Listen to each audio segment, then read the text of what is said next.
Well, good evening. It's great to have you all here tonight for our discussion of Pluto and the Kuiper Belt. Interesting topic. Probably heard something about it in recent years, and that's probably why you're here tonight. So I'm very happy to be able to share some information with you regarding that.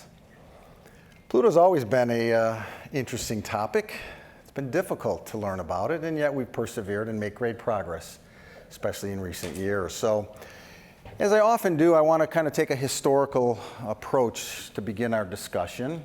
Talk just briefly about how Pluto was discovered, what we learned about it, and then we'll get to the more recent results. Many of you might know that at the beginning of the 20th century, there was thought that there could be a planet such as Pluto out beyond Neptune, and so searches were begun. And over time, those searches didn't turn Pluto up just yet, but in the year 1930, a young man named Clyde Tombaugh was hired at the Lowell Observatory in Arizona. He was given a very challenging task to take photos of the sky and compare those photos and look for another object. Let me start out then with the discovery images here on the lower left of what Tombaugh found. Can you spot Pluto without the arrows? That was his task. And so it was a very tedious, very painstaking work, and yet the young man persevered and discovered what was then our ninth planet. Well, progress was slow for a long time during the 20th century. We learned a little bit more about Pluto's orbit. We had some rough estimates of its size. We could analyze its light and get some idea of its composition, but it was slow going for a number of decades. A big step forward occurred in 1978, as you can see here, when Pluto's large moon, Charon, was found. An astronomer at the U.S. Naval Observatory was going over some images of Pluto, and you can see when they're on the lower right, it's kind of fuzzy and blurry. That was one of our best images at the time. Notice that bump at the top, and that proved to be Pluto's large moon, Charon. So again, progress was slow, but as we moved into the 1980s, it turned out we began to learn a little bit more about it. It turned out that our timing was good to find this moon because Charon and Pluto were about to engage in a series of eclipses where one would appear to pass in front of the other. And by carefully monitoring the light during these events, astronomers could learn a lot more about Pluto and Charon. We could time them and determine how big they were. We could get a better idea of how far apart they were. And by the way, for my students out there, you're going to do this in a couple of weeks, okay? So more progress was made. During the 20th century, we had gradually, steadily reduced our estimate of Pluto's size. It seemed like every time we measured it, the estimate was a little bit smaller. The concern was if we kept going, it would disappear one day, but fortunately it didn't happen. But as we moved into the 1990s, we kind of reached a point where we realized there was only so much we'd be able to learn from Earth. We had launched the Hubble Space Telescope, so surely it was turned towards Pluto. And here are some of the best images from Hubble of Pluto. As you can see, we do see some vague light and dark markings. Really, the best composite image we really had was at the upper right there. But again, it's not enough to really be able to study this world, was it? We couldn't see any of the geography. Certainly none of the geologic formations that we really wanted to. In 2006, you see the images there at the lower right, Hubble took of Pluto and Charon. They discovered two very, very small additional moons, Nix and Hydra.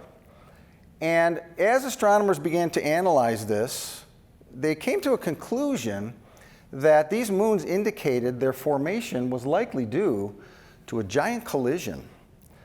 Why do we think that? You see my question there. Well, to answer that question, I got to take us back just for a minute or two and talk a little bit about the solar system's formation, how planets form, and why we think that did not apply in this case.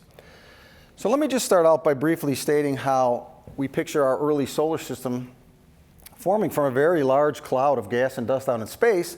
And of course, you can imagine gravity is going to be the key force here to contract this cloud down. That cloud's going to flatten, and that cloud's going to begin to spin. And my students have studied this as well. This is telling us that all the planets were formed in this way, moving around the sun in the same direction. All of their moons were formed in the same way, moving around the sun in the same direction. How did they originally form? They formed by smaller particles gradually sticking together. And as additional particles then would stick together, these objects would get larger and larger. We call this process accretion. In other words, the accretion of smaller objects gradually builds larger objects. And you see that in the top right image here. And so over time, as these objects would get larger, they would reach a size of perhaps several miles, tens of miles. We now would begin to use this term planetesimals. They're not really planets, but they're fairly good size.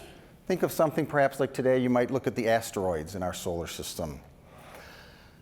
Okay, with that little bit of background, here's my point. When we apply that model to Pluto and Charon, it didn't work very well. We could look at it the other way around. The existence of Charon as a large moon was not easily explained by accretion. In other words, we don't think Charon formed around Pluto at the very start. Well, what did happen? We now feel, as you see on the left here, that a giant impact occurred. In other words, there would have been a number of large bodies in the outer solar system, and two of them would have collided. This worked a lot better. And frankly, I can tell you that we have also used that explanation to explain Earth's large moon. Have you ever thought about the fact that of the inner planets, Mercury, Venus, Mars don't have large moons, but Earth does? And we think that's because Earth experienced also a large collision. And as you can see on the left here, some images showing how after the initial collision, matter could be thrown off and form a large moon in orbit around the existing planet. Okay, you may be thinking that sounds good, but two objects colliding in the outer solar system, it's a vast volume of space. What would be the chances of that? Well, here's where astronomers actually turn the question around. And we say that basically because this model does so well explaining Charon, what that really implies is that they were not the only two objects. It implies there would have had to have been numerous other objects in the outer solar system to increase the chance of the collision. So you see how sometimes we kind of work backwards from our observations and draw at least a tentative conclusion that we can then go forward with and test a little bit later. So the point was, by this point in time, we began thinking, well, there probably were many, many more objects in the outer solar system beyond Pluto and Charon. Okay, we can take that even a little bit further. What other evidence might there be? Again, this sounds good, right? Plausible. Well, it turns out that there is more evidence. It's just somewhat subtle. I'm going to use my good old-fashioned globe here to illustrate what I'm going to describe here for a minute.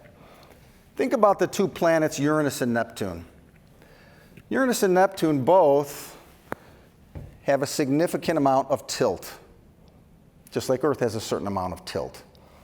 Well, we don't necessarily think planets formed originally with a lot of tilt. During that early solar system formation, they would have formed relatively vertical on their axis to their orbit. How do they get their tilt?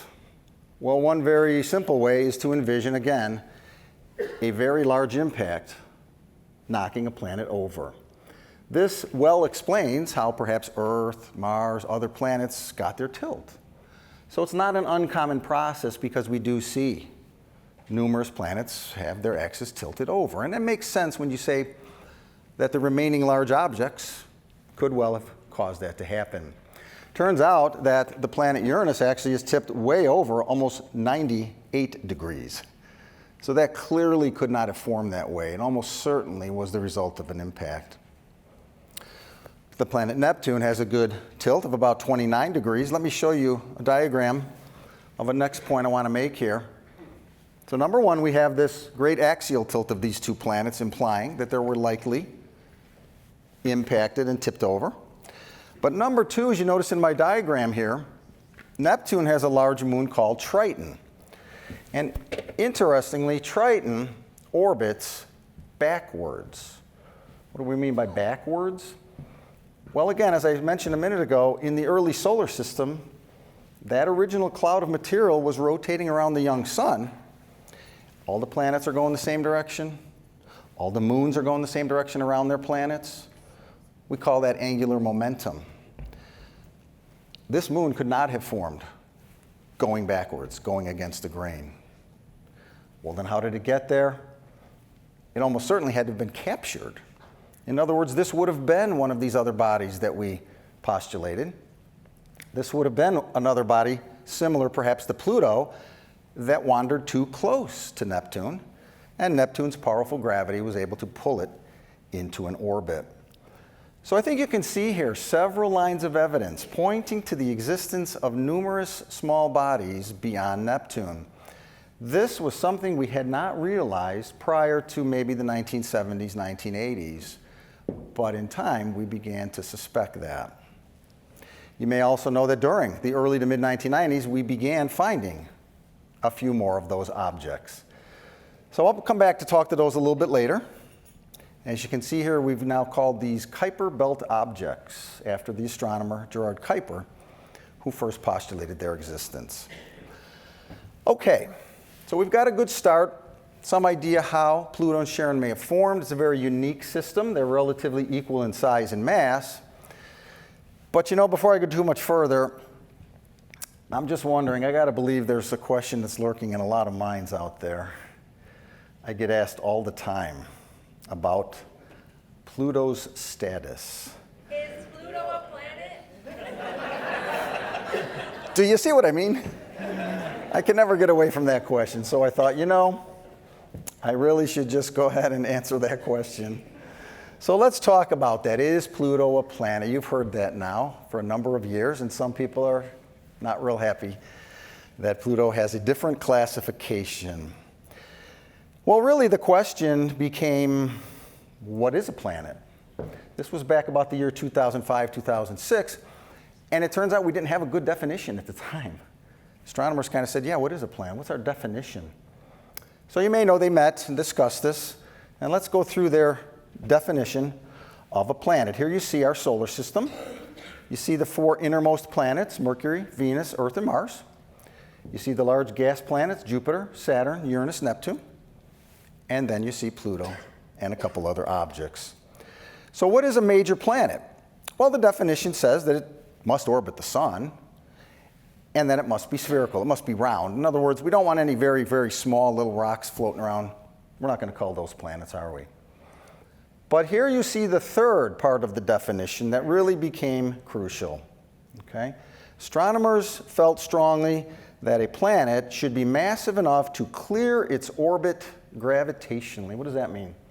Well, that means that the planet, again, would have enough mass that if any other material was nearby it, it would either pull it in or it would at least accelerate it and fling it out.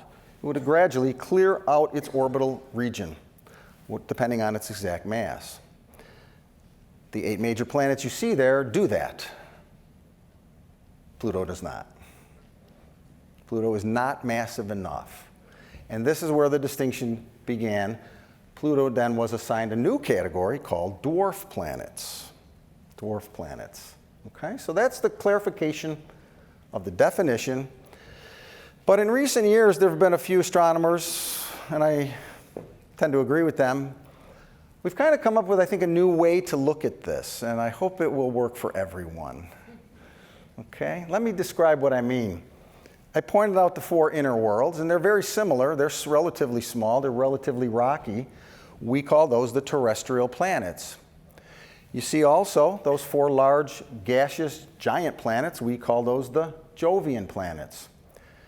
Why not embrace this third category, the dwarf planets?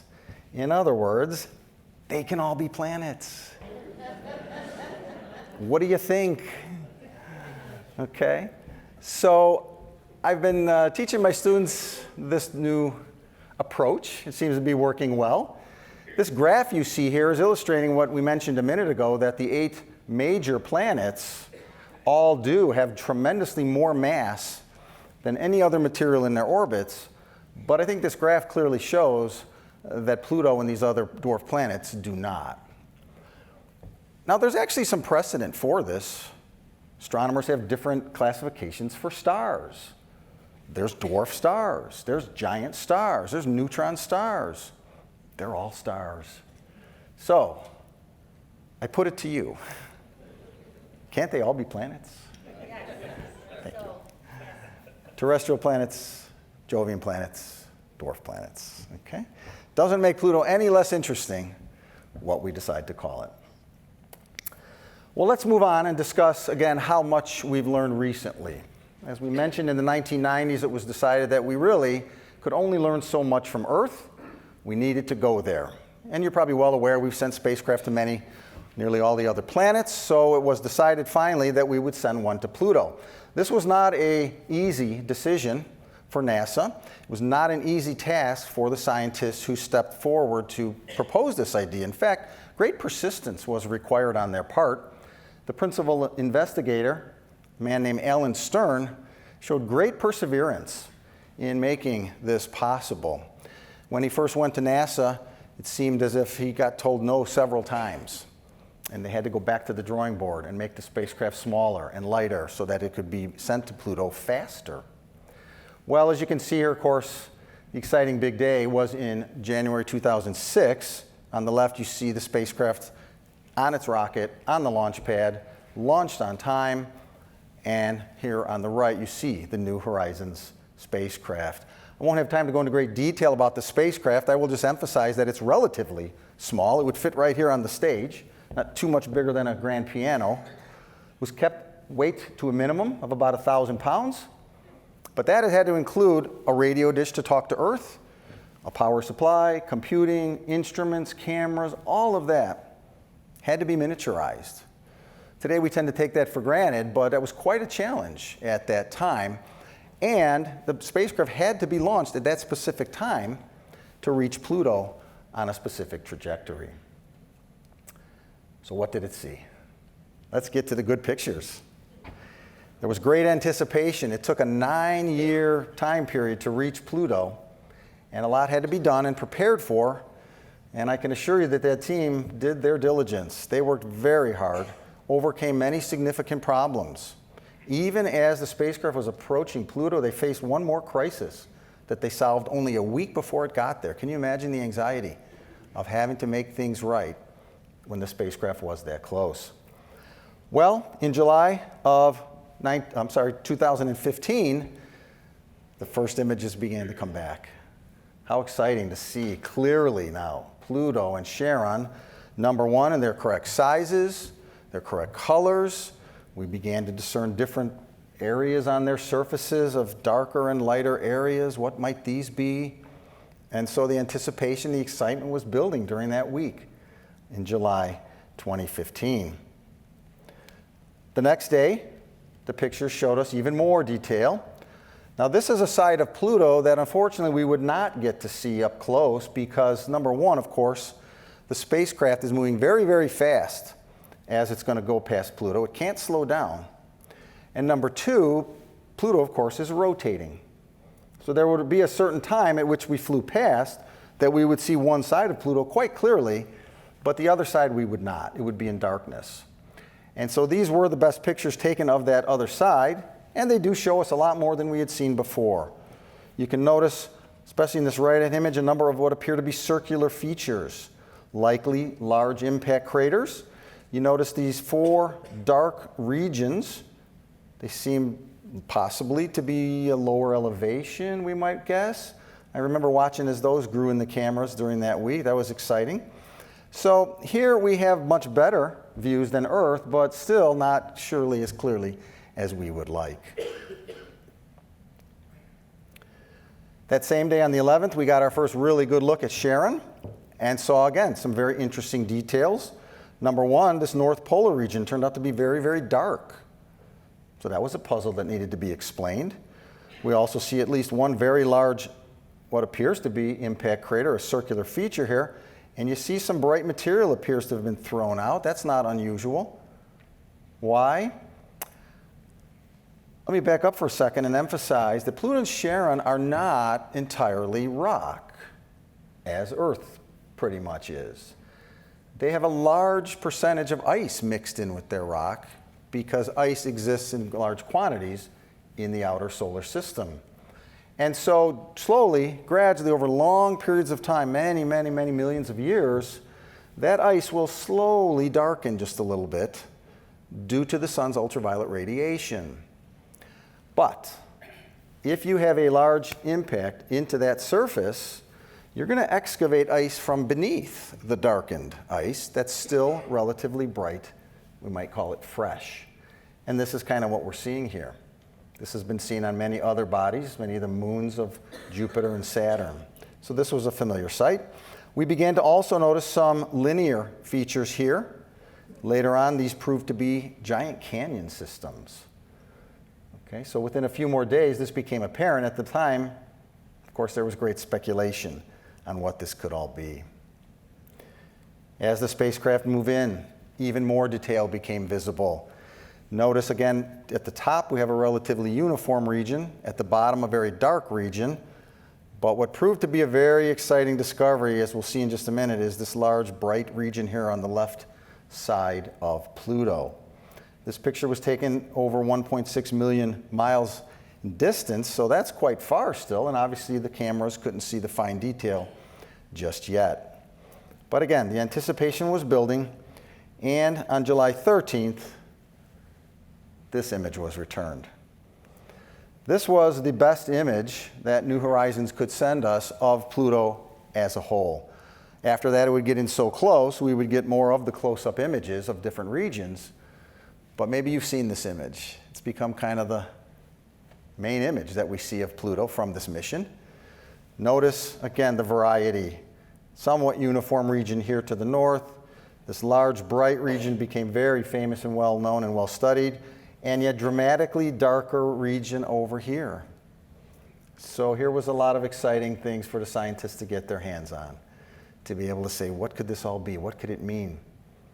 Prior to the mission, we had expected maybe not so much geologic variety because Pluto's a relatively small world. Small worlds generally are not so geologically active. Geologic activity is generated deep within a planet by its internal heat, and that manifests itself on the surface. You think of perhaps on Earth we have volcanoes, we have earthquakes, maybe even though on Earth we have the various plates sliding around. Well, a small world tends to lose that internal heat and stop its geologic activity. So we really didn't expect to see too much, and yet here it was. Evidence of geologic activity, and as I like to say, that's why we go. We go to find the unexpected, don't we? We go to find the unexpected. So very exciting image. Not only the astronomers, but the public, I'm sure yourselves were very impressed to be able to see that. You may have heard that later on images were shown that showed kind of a large, bright region over here as well. This was the heart of Pluto. Did you see that image at some point? But I'll never forget, obviously, probably most of us, this particular image was the one I think that changed our view of Pluto, don't you think? Used to be that fuzzy, pixelated blob from Earth. Now it's a world. Now it's a world that we can study, that we can discern the geography, look at the topography, begin to start to analyze and investigate and figure out what happened to this little world. Well, let's zoom in a little closer, shall we?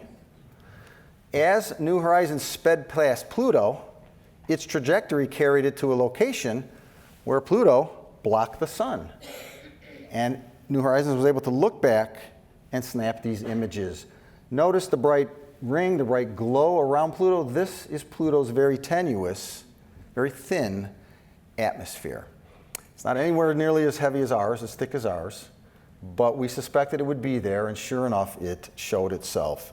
So this was a dramatic view as well, and gave us the ability to investigate the atmosphere. What kind of atmosphere would we expect? What would we find? Well, we had expected a very thin, tenuous one. Why? I mentioned the ice on the surface, and as Pluto is orbiting around the sun, there's points in time when it gets a little closer to the sun, and it warms up just a little bit. And when it warms up just a little bit, that ice tends to do what we call sublimate. It changes from a solid directly into a gas. It kind of bypasses being liquid. And that gas now can form a thin atmosphere. This occurred during the late 1980s, 1990s. Here we still see the atmosphere present. We expect that as the decades go on and Pluto now moves farther from the sun, that atmosphere may well diminish. It may begin to freeze out and settle back onto the surface. So it was very important for us to get to Pluto without too much delay in order to study such a unique atmosphere. Would you like to go along for the ride? See what New Horizons saw? It's kind of a short clip, but it gives you a sense. Here's Pluto with Charon orbiting around it. Notice, by the way, how they orbit around a center of mass. Pluto is wobbling around. Here's our close-up view as New Horizons speeds past, and then Pluto blocks the sun. So kind of a dramatic clip put together from various images. Let's take another look, and we'll see as, again, you notice Pluto and Charon. Now, of course, it had to be intricately and carefully choreographed. You have very little time here for New Horizons to take pictures as it flew past. You want to, of course, cover Pluto. You also want to cover Charon. And so the team had to give great attention, great thought, great effort to programming the spacecraft to do what they needed it to do during that very brief encounter. So kind of neat to go along for the ride, don't you think? And see what it saw. Again, unfortunately not able to slow down because of its great velocity and its light weight. It could not really carry an engine to do that. Well, let's take a closer look at some of that geography, some of those features. Here's a close-up of this bright white region, later called Sputnik Planum. Planum is a word that means plane, and Sputnik, you might recognize some of the older ones as the original Earth satellite that humanity launched back in the 1950s. So here we are at about an altitude of about 1,100 miles. We see this vast, smooth area. Why was that a surprise? Well, let me back up again just for a moment and clarify that all the planets in the solar system early in its history would have again been subject to many, many impacts. And you know, of course, those create craters. Now, if a body received all those impacts early in the history of this solar system and did not change, we should still see them today.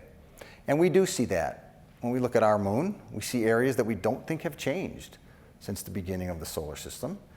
The planet Mercury is very similar. Many, many craters. So that tells us that surface has not changed.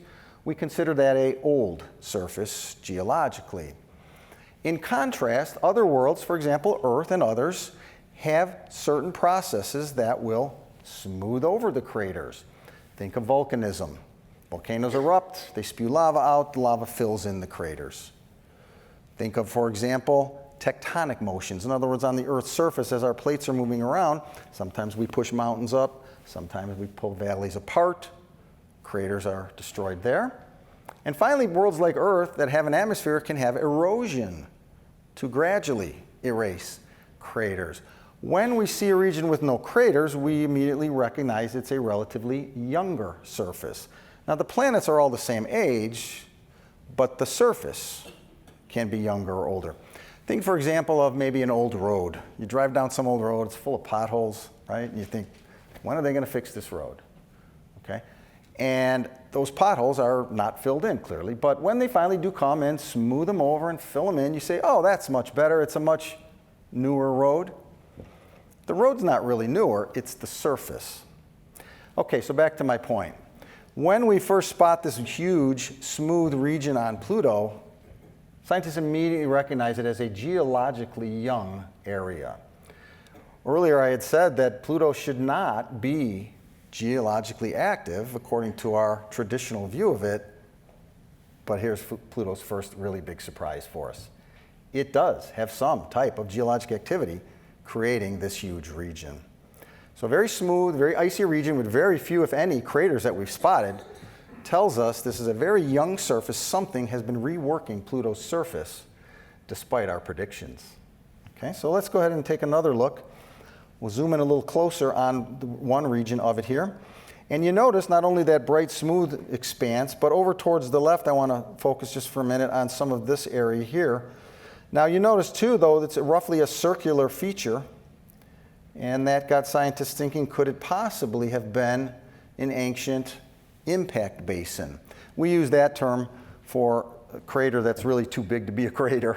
We begin to call it a basin at some point. And so here is that possibility. This well could have been an enormous impact basin on Pluto, and gradually, one way or another, filled in with ice. Much like a glacier might flow into a lower area. We think this may well be what's happening. Okay, so you see that, and as we're going to zoom in a little bit more over here on the left, you'll notice some cracks in the surface of that ice. What could that mean? Before I jump there, let me just mention briefly, beyond the nice big bright white region, you see some other topography, and notice the much greater number of craters in the dark area. Well, as we said a minute ago, that really is telling us that's a much older region. It's not been resurfaced, not been reworked. And we see something similar on our moon. There are areas that are smoother and somewhat younger, and areas that are not smoother, somewhat older. Let's zoom in a little farther. Notice in this image, as we see over on the edge of Sputnik Planum, I'll zero in first of all on these huge cracks. What could that be? Well, if you look closer, you do get a sense out here of some of these white streaks. Picture now an icy surface, and what we think may be happening here is we're having motion from beneath pushing up on the ice, cracking it. It could be a weak form of what we call convection. Some gentle heat from beneath is rising up, pushing that material up, kind of cracking that ice. We have seen this on other worlds. We have seen this on other worlds. Once we move to the left of that region, we're looking straight down now on a much more different region. Turns out these were mountains. These are mountains on Pluto. And it turns out they're not so much made of rock as ice. So imagine icy mountains here on Pluto. So again, tremendous difference in this region. One region higher than the other, one much younger than the other, told us there had been great activity here on Pluto. We'll take one more zoom in down below Sputnik Planum, and we look at the darker region here of the heavily cratered area, again telling us it's a much older region. So when you put this all together, you say basically the scientists have plenty to study. There's so many interesting things that they'll dig into and get into the details and learn more about. Why are we doing all that? Well, surely we want to understand Pluto, but every time we study a planet, it adds to our knowledge of the whole solar system. We may see processes on Pluto that may illuminate processes on other planets, including Earth. And so there is often some practical benefit to it as well. Let's zoom in on that atmosphere. We saw as New Horizons was speeding away from Pluto, it looked back and captured this image before Pluto eclipsed the sun. And we get a much more detailed view of the atmosphere here, don't we? But we also are now looking at a much shallower angle, very oblique angle, at this region of mountains here. And over here is that smooth Sputnik Planum region that we talked about. Turns out these mountains turned out to be 11,000 feet high. Those are not small mountains. There would have been a significant amount of energy required to build those mountains. Let's zoom in, take a close-up look. We see them much more clearly here, don't we? And if you imagine that this icy region to the right here looks a little bit like a glacier, you would be right. Many scientists are starting to lean towards that explanation, that the ice may well be flowing down from the mountains into this region. So once again, we would consider that geologically active, not what we really expected, but again, Pluto is able to show us those things. Let's take one more close-up, shall we? Let's really zoom in and get an even better look at those mountains. Very dramatic view here of this. You see some even in the distance out here, and you see some ice having filled in this region as well. So a very, very spectacular view of the surface of Pluto. Not a crater to be found in that area. Again, telling us something has been erasing those craters. Let's turn our attention back to Charon briefly just to see what we had found. Here's one of the best images returned, and you see again a tremendous amount of variety. I mentioned briefly tectonic forces here on Earth. We think there's evidence of that here. We do see some very smooth plains down here in the southern hemisphere. We do see some areas with tall mountains. and also some heavily cratered regions. So great variety. Now remember, Charon is only half the size of Pluto. We would expect even less geologic activity there, and yet that's not the case, is it? What really became one of the most spectacular features on Charon was this enormous canyon system stretching most of the way around the planet, or the body. We see another such one back here in the upper right, hints of one down here to the lower right. Well, these canyons are what I described as areas where the crust may have been torn apart by forces within it. So at this point, we still don't have any final answers. We don't have any clear, solid, black and white descriptions. The scientists are still working through the best explanations. There are many ideas out on the table. They're being worked through, being evaluated. That's how science works, is we come up with various explanations and then we endeavor to use them to explain what we see. By the way, this very intriguing north polar region here, very dark. Why would it be dark? Well, one early idea has to do with Pluto, which is not all that far away from Charon. These bodies turned out, it may be, we don't know yet, but it may be that some type of material is being transferred from Pluto over to Charon, and if it were to impact more preferentially at the North Pole, could well darken it. So that's just one of the early ideas that has been put forward. So, New Horizons really lived up to its job, didn't it? It really showed us so much about Pluto. The team has now been working very hard on various papers describing their findings. It's an exciting time. So stay tuned. Check in once in a while and see what the latest explanations are. Let's go back to the bigger picture. We talked about the solar system formation, Pluto and Charon's formation.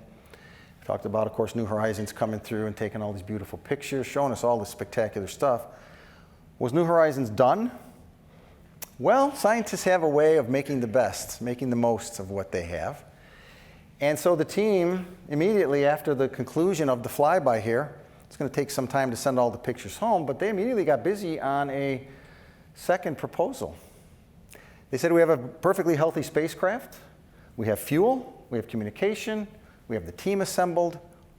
Why not go visit somewhere else? Sounds like a good idea, doesn't it? Instead of spending all the time and energy and money to develop a whole new spacecraft to go somewhere, could we maybe redirect New Horizons? It's been done many times before. You're probably aware that a spacecraft has visited more than one target. So with that in mind, let's go back and step back and think about now this big picture of the Kuiper Belt. Okay?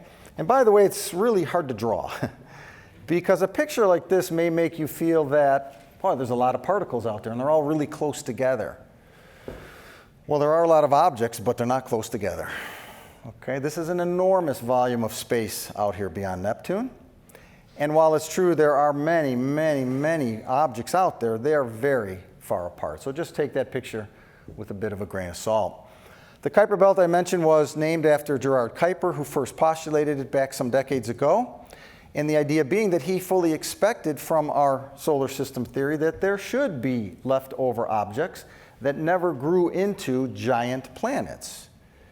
For various reasons, they might form smaller objects, but they would never grow as big as perhaps Neptune or Jupiter. Well, we couldn't see them for a long time, but some suspected they were there. And again, as we mentioned earlier, that led to a search for some of those objects. So the point would be, could we maybe send New Horizons to visit another Kuiper Belt object? Well, a search was started, and you can probably guess great effort was put into that. But yes, the answer, of course, was they did find an object that lay along the path that New Horizons was traveling. They did not have a lot of latitude to change its direction. It just simply didn't have the rocket power. But they said, we found an object that we think we can reach. So what kind of object would they prefer? Pluto obviously is relatively large for the Kuiper Belt. But wouldn't it be great if they could find a very small object? Why would you want to visit a small object? Well, let's go all the way back one more time. Don't the big objects come from small objects merging together? That accretion that we described? Yeah, so scientists said, boy, if we could get a close-up look at one of the smaller building blocks that would tell us a lot more about the formation of the outer solar system and add to our knowledge of the entire solar system. Well, you can probably guess where I'm going. They were very fortunate to be able to see an object that lay along the path of New Horizons. So here is some early pictures of this object, originally cataloged as MU69. It took on the name Ultima Thule from ancient mythology. And what a bonus this turned out to be for the New Horizons project. This would be an even more challenging assignment for the team. Ultima Thule not only is very, very tiny, which means we can barely see it from Earth. Its orbit was not as well known as Pluto's. The spacecraft's hurtling towards it at high velocity. And so again, you're going to have a very short window, a very short time frame in which to study it. Picture it this way. Let's say you were going to drive past some famous landmark in your car, but you didn't get out of the car, and you didn't even get to get off the highway. So the point is, here you go past this landmark at whatever, 60 miles an hour. You better be pretty good at kind of panning your camera at just the right place at the right time, don't you think? Because if you're early or you're late or you're above or below, you're just plain going to miss it. Thus the challenge. Ultima Thule, very, very small. New Horizons is going to fly past it very, very fast. This all had to be programmed in advance. There's no direct real-time control of the spacecraft. And so you can see, I think, the challenge that the team faced here. Well, you can see already they were very, very successful. These are some of the early images coming back, and you can see this was a very brief encounter. On December 30th, Ultima Thule still looked very, very tiny, only a few pixels. On the afternoon of the 31st, a few more pixels. By January 1st evening, it was beginning to take shape. Okay, so it was a very brief encounter, and yet I have to tell you, the team again did a magnificent job of maximizing the return, being able to see as much as possible of this object. Why was it especially exciting? Well, as you can see my third note here, its orbit appears to be unchanged. What do we mean by that? Well, scientists are able to study the orbits of various objects and determine if they've maybe been altered or affected in some way, and that did not appear to be the case here. So this strongly suggested that this body had, again, never been affected by other bodies. That was exactly what they were hoping for, was an object that had not been affected. Think of it as pristine. Think of it even as primordial. This is almost certainly a very young, not very young, this is a very ancient object that has not been changed. So it gives us a glimpse really into the past. We can literally look back to the very early solar system with an object like this and see what these objects were like. This would be one of those planetesimals that we talked about earlier that eventually would form larger bodies like Pluto. Well, let's go ahead and zoom in and get a better look at it here. We're going to watch one video clip as New Horizons zooms past it. And so again, the excitement was to see this thing up close. Well, right away you notice it appears to be two different objects stuck together, doesn't it?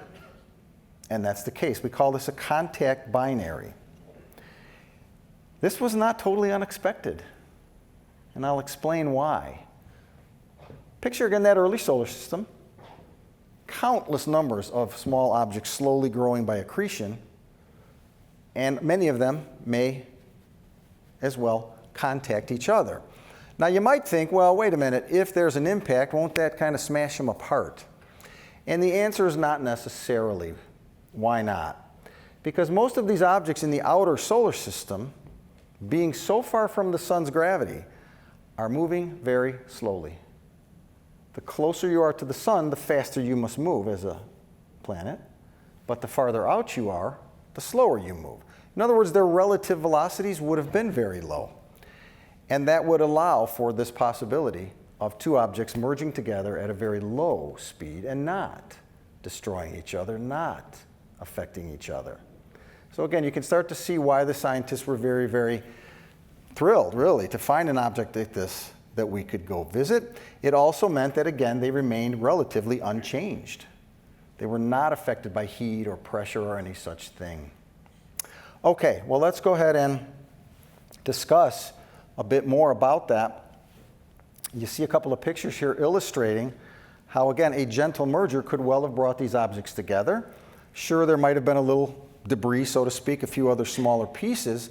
Once again, you might say, well, that seems unlikely in the outer solar system. There's such a huge volume of space. But as we did before, let's turn that around. In other words, what it's really telling us is there had to be countless numbers of these for such an impact, for such a merger to occur. So we begin to really see a better view, don't we, of the history of the solar system, simply by just seeing an object such as Ultima Thule. Well, the spacecraft continues on. It's going to zoom in closer and, again, get the best possible views of this object. Let's go ahead and take a look at some of those. But before I can give you the very best images, I want to share one other piece with you. And this is a model. This is not an actual image, but a model, rather, of what we think it looks like. At first glance, you might look at it and you say, well, it looks like two spherical objects, right? And that would be a first good guess. But further study of all the images brought down so far has shown that, in fact, what we have here are two flattened bodies, somewhat flattened. Interesting, kind of like a pancake almost. How could that be? Well, let's go back and go through one more time a description of these as not only very small, but very icy. Ice, as you know, not nearly as dense, not nearly as strong as rock. And so early in the solar system when these are forming, they're going to form with some rotation. And that rotation can more readily flatten weaker material like ice than rock. So this is, well, not so surprising. In fact, we've actually just recently seen pictures of objects like that around Saturn. Saturn has a few moons that look flattened. Looks like their equator is kind of squashed out, so to speak. So very interesting how nature can sculpt different shapes using gravity. Okay, so very interesting to see that. Again, you can see here some numbers, the size of 8 and 14 miles, very low reflectivity, and a rotation rate of about 16 hours for the entire object. Let's see the best images, shall we? Here is our best composite image of Ultima Thule put together from the best black and white images and the best color images. You can see obviously some depressions, some elevations, very few craters. You notice again the brightness changes. There's some brighter areas here, down here, and other places. And notice this bright, we call it the collar region where the two are joined together. Why is that brighter? Well, we don't know yet. Again, we've got some ideas that we've put out on the table. And it may well have been just the merger itself created this, or maybe some other process that we're not quite familiar with just yet. Why the brownish reddish color? Let me just touch briefly on that. This color is also somewhat familiar to us. We've seen it on Pluto. We've seen it on other bodies. I keep describing the ice of these objects, and it's not always water ice. It could be other types of ice, methane or nitrogen. And it turns out many of these ices, when they're exposed for long periods to sunlight, especially ultraviolet light, will slowly darken. I mentioned that briefly earlier. And we get this color. These are called tholins. When ultraviolet light strikes various types of ice, we get this color. So again, not completely unexpected. So what a spectacular view, again, we got of a much smaller Kuiper Belt object. It nicely complemented our studies of Pluto. I'm going to finish up with a discussion, just briefly here, of what else we've learned. You see in that left-hand image the view we just had of Ultima Thule. Before I get to the right-hand image, let me touch briefly on that small object to the lower left you see there. That's an image of the nucleus of a comet that came to the inner solar system. The European Space Agency sent a spacecraft and obtained this image. Look familiar? It's a contact binary. It's a little smaller version, but it's also a contact binary. Okay, that's interesting. Is that a coincidence? You can probably guess it's not. Why not? Where do comets come from before they get to the inner solar system? They come from the outer solar system. In other words, what we're really seeing there, that smaller object, is something very similar to to Ultima Thule, a contact binary made of ice. This particular one, for whatever reason, has somehow found its way to the inner solar system. That ice begins to warm, sublimate, form a tail. You and me call it a comet. Do you see the connection here with Ultima Thule? We might consider it a giant comet nucleus that never came to the inner solar system. So there's a direct relationship here, isn't there? And that tells us more about comets, doesn't it? Comets are interesting for a variety of reasons. I won't go there right now, but it may well be that early in Earth's history, perhaps comets, we don't know, maybe they brought Earth some of its original water. We don't know that, but it's a possible solution to that question. Okay, let's go back and look one more time here now at these images. And as you can see, of course, the right-hand image is color enhanced. Why? Because the team has found, as it says here, early building blocks, we think. In other words, not only is Ultima Thule a small building block for larger objects, but here you actually see what we think are the smaller building blocks of it. And so this is interesting to give us yet another level, another step, so to speak, of the formation process. It enables us to literally see what we've theorized and conjectured right in front of us. This gives us great confirmation, so to speak, great confidence that our ideas were on target here, that we do have a solid theory. So it supports our theory. It's a good test of our theory, as we often do. And so it was very interesting when this particular diagram was released by the team that they were able to identify these smaller building blocks. This is now the lowest level we've been, and able to see those building blocks as they build into larger and larger objects. We then envision, again, the Ultima Thules building into planets. So I think you can see the small piece this plays in our understanding of the formation of the solar system for many, many objects. Wow, that was a lot, wasn't it? It's been a fascinating ride in recent years. We have spent, of course, much time and effort studying the inner solar system. But I think you can see now how the outer solar system is starting to open up to us more and more, isn't it? The New Horizons mission has done great things for our understanding, not only of Pluto, Charon, Ultima Thule specifically, but I think you've seen how we've drawn all the ideas together and stitched them into a bigger, coherent picture, a better theory, a better understanding and insight of our solar system. So again, as I said earlier, this is why we do science. We're curious, we want to know about these objects, but it enhances, it improves, it enlarges, expands our understanding of our whole solar system. And again, when we can see Earth in its proper context, we can understand our own precious planet that much better, don't you think? So it's been a great journey. It may not be over yet. The team has proposed one more time to look for another object. They've not identified anything yet, but I would stay tuned. You might just have one more opportunity for us to see another object up close. Well, I'd like to thank you very much and invite you back to come see me in February for our next discussion on the view from Earth. We'll cover a little bit of the history of astronomy. But thank you very much for being here tonight.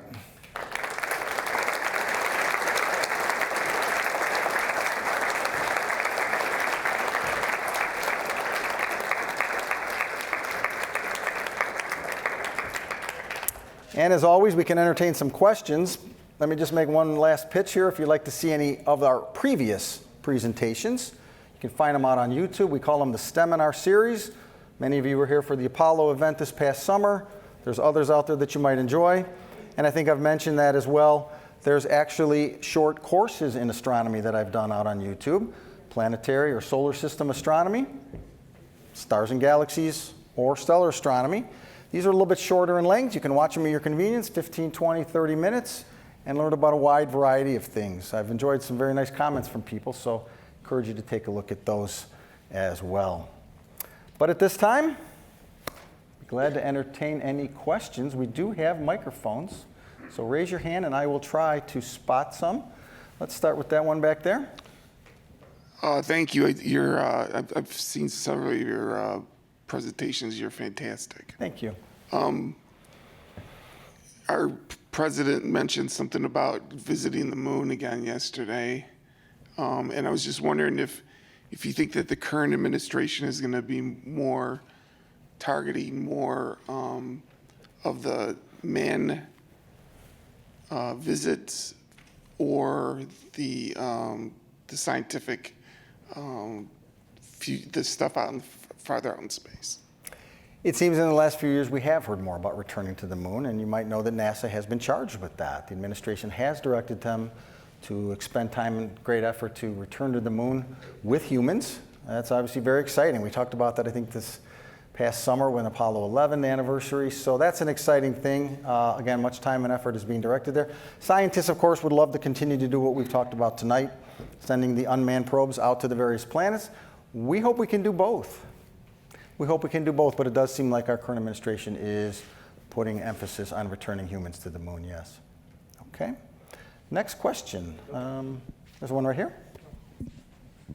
How long did it take to transmit those pictures from the spacecraft back to Earth? Yeah, that's a good question. You probably know that it takes time for even radio signals. They travel at the speed of light, but this is a great distance. It's over 3 billion miles out to Pluto. And that takes a number of hours to return home. So that was one of the challenges the team faced was, number one, they would send commands up to the spacecraft. Those would take time to get there. Those all had to be, of course, done in advance. Spacecraft would do the various commands, and then it would at some point turn and return images back home. That would take a number of hours to get home. So that made it a challenge. There's that time delay. And that proved to be something that they obviously took into account and did a very good job with. I will tell you this, at that great distance, New Horizons had a relatively weak radio transmitter. And that took a long time to download all of that data from New Horizons. It took a full year to get all the data down. Very, very weak signal, very slow transmission rate. It meant we had to wait a long time. But that just gave them a little more time to kind of digest and assimilate it as it came down instead of all at once, like some previous missions. Okay, another question there? Yes, thanks again for another wonderful presentation. These are awesome. Thank you. Given that a return trip to Pluto probably will fall down the queue there in priority behind a number of other worthwhile projects, what do you think the Spitzer will do, assuming it flies at some point, in terms of being able to get better pictures from space, from Earth orbit? So it's a good question. I think it's referring to satellites here near Earth, being able to look out. And the next one maybe you're referring to is the James Webb Space Telescope. Yeah. So James Webb has been taking a long time to be built and tested and about ready to fly, we hope. It's going to be bigger and more powerful than even Hubble. And they do anticipate being able to use it here within the solar system as well to explore the outer solar system. It will greatly improve our abilities from Earth. It will not be able to match what New Horizons did, so there is that. But it will be a great tool that we can use among any of the planets here in the solar system.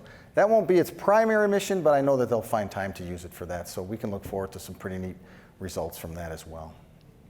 Okay, back there. So earlier on in your lecture, you talked about how large body collisions could cause a body to break off and then begin to orbit the original body. It got me a little curious about what process would cause the orbit, which I would imagine would be quite elliptical at first, to be kind of smooth out into a more round orbit.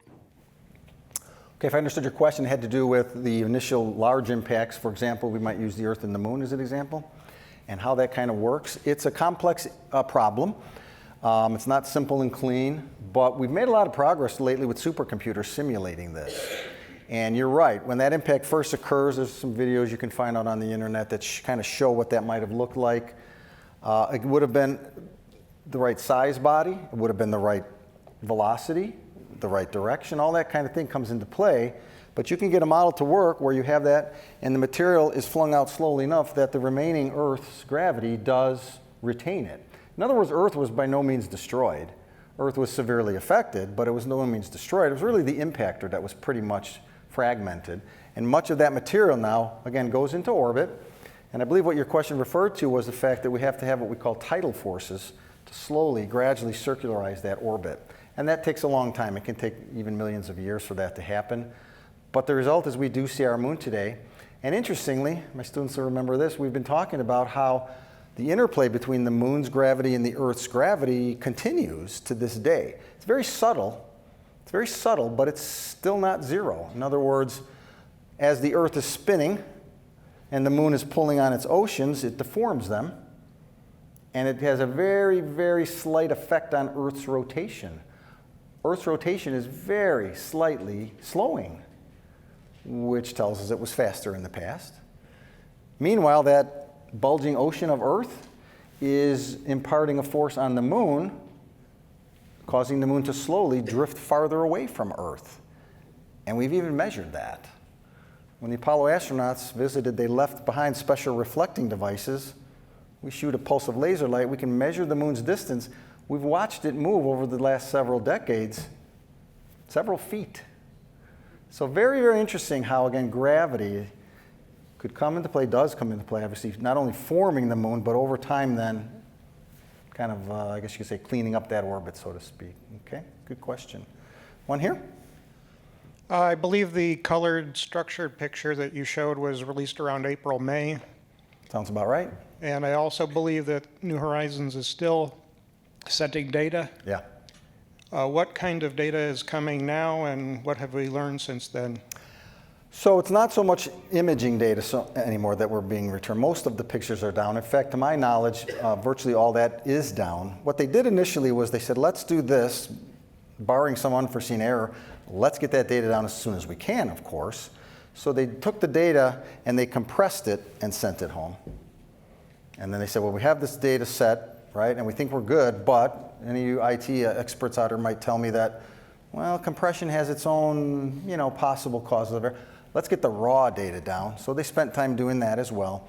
The remaining data, to my knowledge, has been other non-imaging data, measurements of magnetic fields and brightnesses and things of those nature. And that lets us fill in any gaps in our knowledge. It helps us examine other aspects of that. Okay, so thanks for that. Is there one here, I think?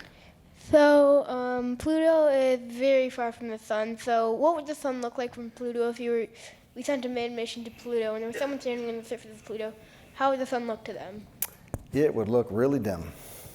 Really dim. It would look like nighttime here on It would Earth. look small, though. Yeah, very small, very good. It would look very small. It would still be by far the brightest star in the sky. It would be very, very bright, probably throw a faint shadow. Probably a lot like you might see something like on the night of the full moon.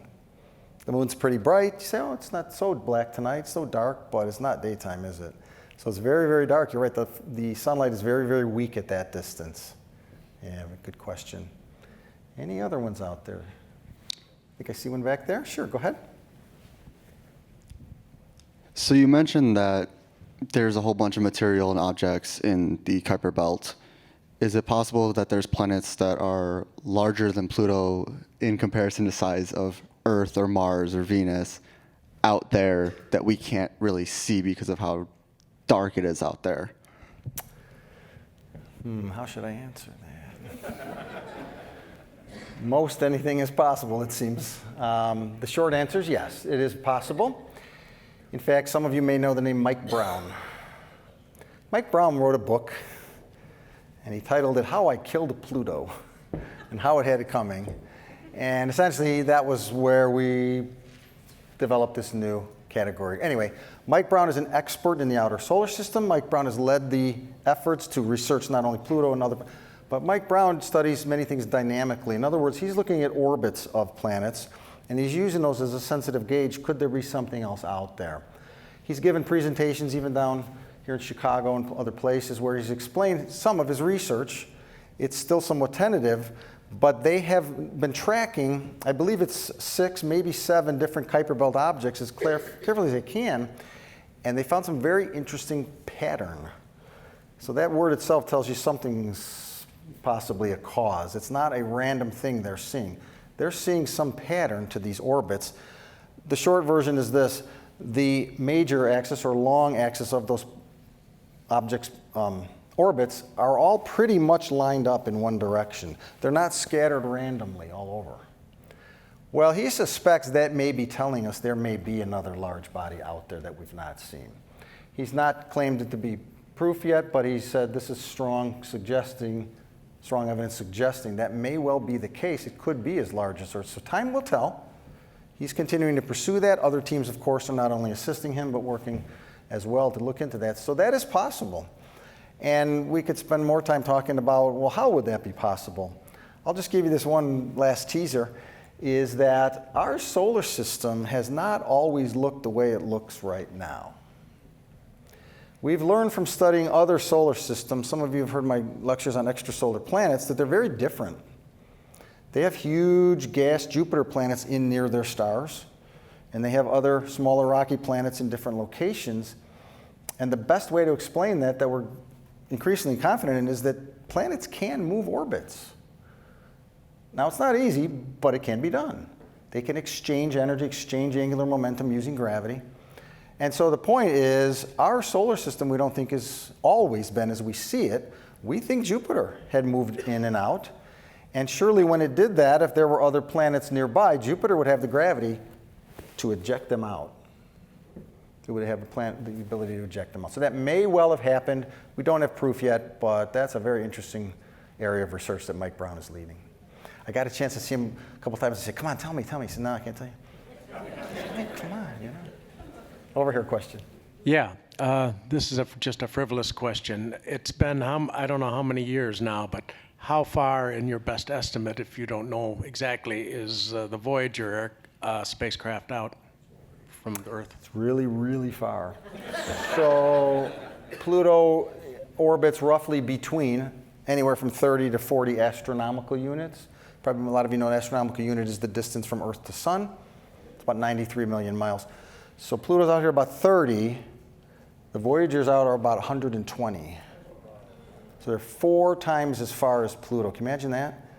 And we still hear from them check in once in a while. It's a very weak signal. I think it's up to something like 9, 10, 11 hours for the radio signal to get home. But interestingly, too, the Voyagers have reached a point where they don't really take pictures, but their instruments have measured that the sun's influence has pretty much dissipated. It's pretty much dissipated, and the way we interpret that is they've technically left our solar system. So that's kind of a neat thought, that we've got our first interstellar spacecraft out there. They're barely hanging on, but they're out there. So interesting question. One over here, please. Thank you for taking the time to do this. This is great. Question for you about the technology in terms of exploring more exoplanets. What do you think is going to be the next move in terms of being able to enhance our views and of planets outside our solar system? Okay, so good question. You probably know many of our studies of planets outside our solar system are not always just taking their pictures. We're taking careful measurements of their stars, and then we infer the property of the planet from the stars' observations. For example, as the stars move a certain amount, we infer the mass. We can sometimes see these planets block a little bit of the star's light, those things. But I think your question is, how's our technology improving to imaging these planets? It's gradually improving. We've made great progress. We suspect something like the James Webb Telescope will be a next big step for us, to be able to see them more clearly, certainly some of the closer ones. Hubble has actually picked out just faint little specks of light orbiting other stars that are planets. So Hubble just has barely enough capability to do that. It's a great first step. We hope James Webb will do that. I will tell you this, you probably all know that there's some pretty big telescopes here on Earth, and we have now technology to improve their vision. The Earth's atmosphere normally blurs our vision, but we can counteract that now. It's called adaptive optics.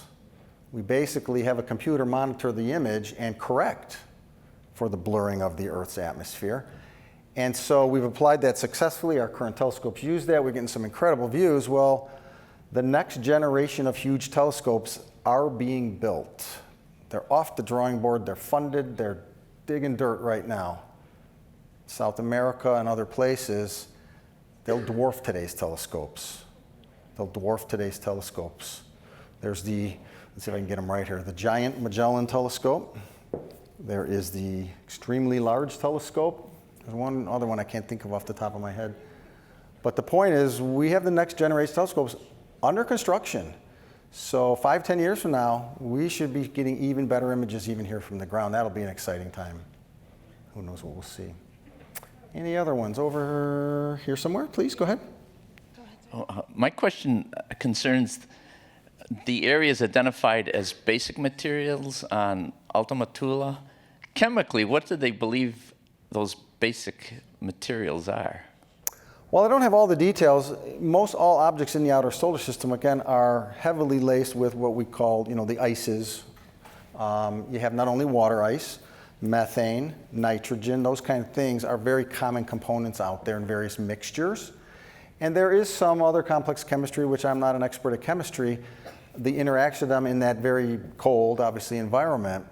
So there's a lot of excitement because we see, even at that depth, for example, on Pluto, we see evidence of some, not zero, chemistry going on. So we don't know where that will lead. I haven't looked at the details of that, but those are the main components of a lot of the ices out there. The outer solar system, again, as I keep emphasizing, mainly these lighter, we call them volatile ices in various mixtures, I think would be the best way to just summarize it. Okay? But no metals and no silicas?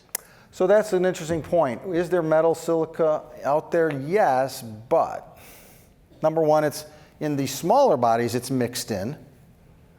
In the larger bodies, it gradually sinks towards the center. We call that process differentiation, where the heavier, denser elements fall inwardly. So there you have, again, various different silicates, but we've not, I don't think to my knowledge, at least identified specific, if you're looking for a specific one and said, well, that's this one or this one or this one. I don't know that we've identified it that much because they're in a far smaller proportion to the ices. Okay, so the question was, how do scientists feel about others, such as Elon Musk, taking the lead in space exploration? I think there's certainly not only appreciation but enthusiasm for his efforts in particular. For many years, space exploration did not advance as much as it could have, and he stepped forward. Obviously, he's very enthusiastic to lead that charge, and I think that's great. Traditionally, of course, NASA has led that, and many of us have probably seen and heard and read that NASA often is somewhat subject to their funding. If they're funded and given certain directions, they're very good at what they do, but that's a limited charter, so to speak. Whereas someone like an Elon Musk, he's not constrained by that. So scientists look at that as great promise for advancing the art of rocket travel. We hope that that could be used in other ways to advance science as well as human spaceflight. Right now, I believe his emphasis is on human spaceflight. But it shows great promise, and I think it's complementary to NASA. Okay, is there another one there? A little bit hard for me to see here. Where's the microphones at? Okay. I've got a question. Sure, go ahead. So, past the Kuiper Belt is the Oort cloud, right? So, yes. Do you think that New Horizons could target an Oort cloud object? I'm sorry, could you repeat that? Do you think that New Horizons could target an Oort cloud object? Okay, so for those that aren't familiar with the term, yeah. Beyond the Kuiper Belt is a relatively flattened region out beyond Neptune. And the reason we think that is because, again, that's how our original solar nebula flattened, I mentioned earlier. But the Oort cloud is far, far greater distance. If the Kuiper Belt goes out to maybe 50, 70, maybe 100 astronomical units at most, the Oort cloud could be thousands of astronomical units. So what is the Oort cloud anyway? Picture it this way. I mentioned earlier in our solar system, we think Jupiter and Saturn and other planets were moving around. And if you're a little comet or asteroid and you get too close to Jupiter, again, it could fling you out. And we think that happened a lot. There's other evidence I won't go into. Well, it could fling you out in any direction, depending on the way you approach it. And so what has happened over millions and billions of years even is numerous objects have been thrown out and they have formed a roughly spherical cloud around the sun. And essentially, this is somewhat limited by the sun's gravity. If they're flung out too far, well, they're too far from the sun's gravity. They might even escape our solar system. And so there comes this kind of natural boundary where this is where the sun's gravity is just strong enough to hold on to them. That's our Oort cloud. Can we reach it? Not anytime soon, at thousands of astronomical units. But I will tell you this, there's no black and white boundaries to that, especially the inner boundary. In other words, where does the Kuiper Belt end? Well, we think it kind of ends about here. But where's the Oort cloud? Well, it's not a black and white boundary. We found a few objects that seem to be intermediate between the Kuiper Belt and the Oort cloud. They may only be at a few hundred astronomical units. So it's not a black and white boundary. It may be possible with our technology to go visit one of those if we really wanted to, but I don't think that any of those are accessible to New Horizons. They're not nearly along the path. I think we have a question here, and then we'll take one over there. You mentioned at the beginning the categories that astronomers came up with initially for defining a planet. Is there, I believe it was, has to be round, has to clear its orbit gravitationally. So that was 10, 15 years ago, about somewhere in there. Has there been any talk, are they looking to revise those and maybe add additional categories to that? Are they not necessarily to get Pluto back into a prime kind of planet category, but has there been any talk of adding other categories like eccentricity of the orbit, or how far it can be tilted off the ecliptic of the plane of the solar system, or anything else that I might not be thinking of? There has been a number of discussions, as you can imagine, even among astronomers. It's not a 100% consensus. There are astronomers who are not thrilled with the current definition. Alan Stern's one of them. I respect him greatly, but he simply doesn't agree with that. He's written articles that have put out new classification schemes. The first thing I'll say about that is that, nature doesn't just always conveniently put things in nice, tidy little boxes for us, Often, and not always, but often, we humans impose some order on what we find, don't we? It's true, there's sometimes you say, well, come on, there's the 4 terrestrial worlds. Yeah, that's pretty clear, and the 4, that's great. But sometimes we don't have such a clear thing. So there's that. Alan Stern, others have put out other articles saying, what about this scheme? What about this scheme? And that's, I think, a healthy thing we should discuss. There may be one scheme that we hit on that seems, wow, this is much better. It's much more comprehensive, much more accurate. There's been no major movement in that regard. The International Astronomical Union is the kind of governing body, so to speak, and they've given no indication of making any dramatic change anytime soon. But I think it's a healthy discussion. It should continue. In the meanwhile, I laid out what I think is a simple, current scheme that seems to work pretty good. Okay. Anything else that I'm over here? Okay. Yes. Please. Given the angle of inclination of Uranus being a gas giant, and if something was going to hit it and change it, is my assumption correct that it's got to be a metallic core or something? Because it has to hit something. Yeah. So it being a gas planet, I think you're saying, well, if you just hit gas, not a whole lot happens, right? So you're right. Remember this, when we say gas planet, don't picture gas as you and me know it all the way down to the core. I mentioned earlier, denser elements will settle to the core. That's true, but that remaining gas is not all uniform density. It becomes very, very dense very, very quickly. So depending on the strike of the impact, there's plenty of density there to absorb that kinetic energy and tip that thing over. And again, that would have happened early in the solar system. We don't envision it anytime recently, although we can't prove that. It seems more likely, and here's why. Even though Uranus is tipped over greatly on its axis like that, so here's our normal globe, right, with a nice vertical, it's tipped over 90 degrees. Its satellites are still orbiting around its equator. So that tells us that that probably happened early in its history. Interesting question, though, yeah. Anything else? Maybe we'll take one more, or 2 more. We can always talk afterwards. Any remaining ones there? All right, one more over here, and then we'll bid you all a good evening. Oh, hey, I'm this student here. I was just kind of wondering about, what is the likelihood of this so-called 9th planet? Okay, so maybe you've heard of technically called Planet 9. And again, this is something Mike Brown is intensely pursuing. What is the likelihood? He feels it's pretty high. What he would share with me was he said, I think we found something, but you have to go through the whole process of science to prove something like that. So I don't know that much more about it specifically. He's only revealed a certain amount. I'm not up to speed on his exact findings, but it seems very likely that our solar system is more interesting, more varied than we've previously thought, and there could well be other objects out there, so we'll have to wait and see. Well, thank you all again for joining us tonight. Pleasure to have you.